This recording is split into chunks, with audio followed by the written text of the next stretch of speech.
Bonsoir à tous, bienvenue dans votre journal. À la une ce soir, le maire de Parcé-Mélé visé par une enquête préliminaire pour prise illégale d'intérêt. Au cœur de la polémique, un terrain inconstructible devenu constructible. Une position très inconfortable pour Jacky Soulis à 6 mois des élections municipales. 700 000 € retrouvés chez lui en petite coupure, auteur de 161 vols répertoriés en 3 ans. Un homme originaire d'Indre-et-Loire comparaissait libre aujourd'hui au terme d'un an. Bonsoir à tous. Les chiffres viennent de tomber. Le chômage en baisse pour le mois de septembre. Première inversion de la courbe en France depuis avril 2011. Prise illégale d'intérêt au cœur de la polémique qui oppose Jacky Soulis à une partie de ses élus. Un terrain inconstructible devenu constructible. Conséquence, le conseil municipal a réduit le pouvoir du maire.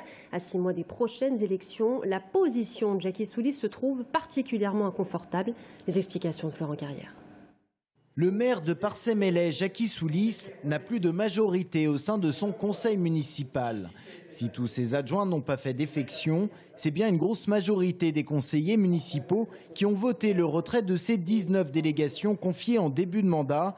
Réduit à la simple fonction de maire, il ne peut plus signer toute dépense dépassant les 5 000 €.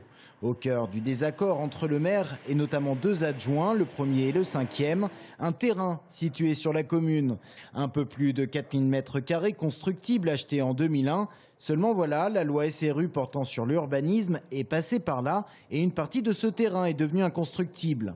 Jacky Soulis va ainsi profiter de la révision du plan local d'urbanisme pour modifier à nouveau les règles et rendre constructible l'ensemble de son terrain.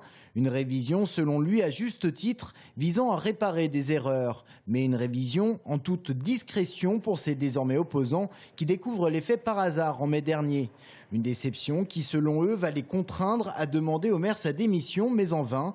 Réponse du concerné, les délégations des 2 adjoints leur sont retirées. Vient ensuite le conseil municipal de la rentrée, où le maire se voit encadré par une équipe devenue plus hostile. Dans la commune aujourd'hui, pas grand monde pour réagir. C'est des gamineries, pour beaucoup, parce que on fait un plat de beaucoup de choses qui sont bénignes. C'est des problèmes d'individus. Des problèmes d'individus, c'est bien ce que met en avant Jacky Soulis. Selon lui, son premier adjoint Bruno Fesnel lorgne sur la mairie pour 2014 et ces accusations seraient un simple coup politique. Toujours est-il qu'une enquête préliminaire a été ouverte par le parquet pour prise illégale d'intérêt. On en sait plus après la suspension d'un agent du Conseil général d'Indre-et-Loire pour détournement de fonds publics. Le parquet a enregistré la plainte.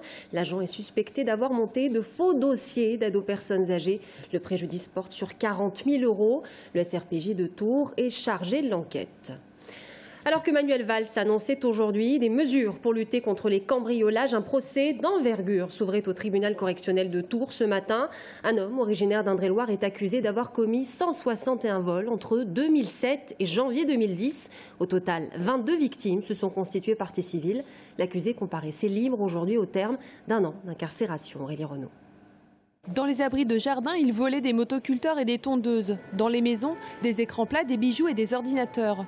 Dominique Naudet, 53 ans, est un voleur compulsif et performant. 161 vols répertoriés en 3 ans. On parle presque de record au tribunal de Tours. Son terrain de jeu, les pavillons de l'agglomération tourangelle.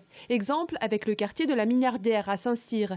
Secteur où les habitants avaient même monté le collectif des voisins vigilants suite à une recrudescence de cambriolage, 35 en quelques semaines.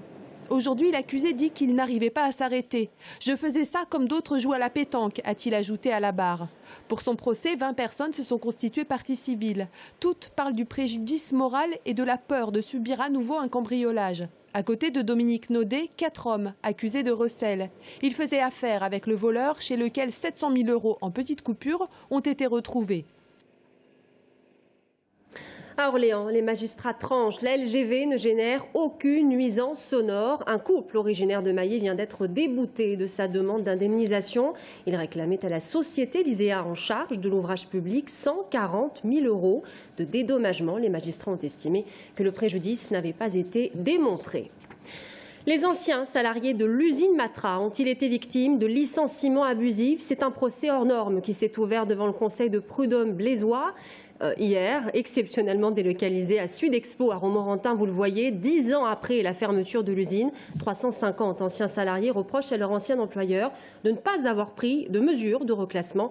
Le jugement sera rendu le 14 janvier.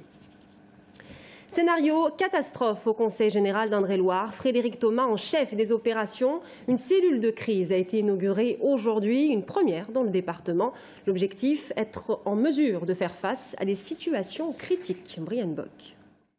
Nous ne sommes pas ici dans une salle de commandement des armées, mais au Conseil général d'Indre-et-Loire. Cette salle de crise permet, comme son nom l'indique, de gérer des situations exceptionnelles qui relèvent du Conseil général. Frédéric Thomas peut ainsi se transformer en chef des opérations. Nous, dans notre compétence, nous avons à la fois la gestion des routes, nous avons la surveillance des digues, nous avons les collèges. Et donc, dans les secteurs qui sont nos compétences, on a mis un dispositif de coordination. Michel Madinier est le monsieur sécurité du Conseil général. C'est en quelque sorte le colonel de cette cellule de crise qui regroupe tous les grands responsables du département. Il doit pouvoir prendre en urgence des décisions avec Frédéric Thomas pour gérer des catastrophes naturelles comme des tempêtes ou des inondations. Et il a à sa disposition tout un arsenal technologique dont il est fier. Vous avez bien entendu un certain nombre de PC autour de la table qui correspondraient au poste de directeur ou chef de service impliqué dans la crise. Vous avez un système d'audioconférence, un système de visioconférence. Et en plus de tout ce matériel, cette salle de crise est équipée d'un écran relié à des caméras puissantes situées à tous les endroits stratégiques du département. Comme celle-ci, placée sur la tour du Sanitas, qui peut zoomer jusque sur la vis. Centre d'opération de la gendarmerie de Conseil général pour essai, comment me recevez-vous? Mais le matériel le plus sophistiqué est sans doute cette radio qui permet de communiquer directement avec la gendarmerie. C'est un réseau hertzien numérique dont les relais sont sécurisés par des batteries grande capacité qui, à elles seules, permettent de tenir pendant 3 semaines et qui, de plus, sont réalimentés par des panneaux solaires et des éoliennes. Cette salle de gestion de crise aura été intégralement financée sur les fonds propres du Conseil général à hauteur de 40 000 €. J-2 avant les Folies foraines, le festival des musiques nomades et des arts forains au parc de la Rabière de Joué-les-Tours. 12e édition cette année. Les temps forts, la compagnie, vous le voyez, Bollywood Masala Orchestra, 17 artistes venus tout droit de l'Inde. La compagnie Rodinka, le folklore de 5 femmes d'origine tchèque qui se produiront au chapiteau Fils du Vent. Et puis les noces gitanes, de la musique balkanique et flamenco, 7 musiciens et une danseuse. Voilà, c'est la fin de ce journal. Merci à tous de nous avoir suivis. Dans un instant, l'invité de la rédaction de la Chambre des métiers de l'artisanat. Tout de suite.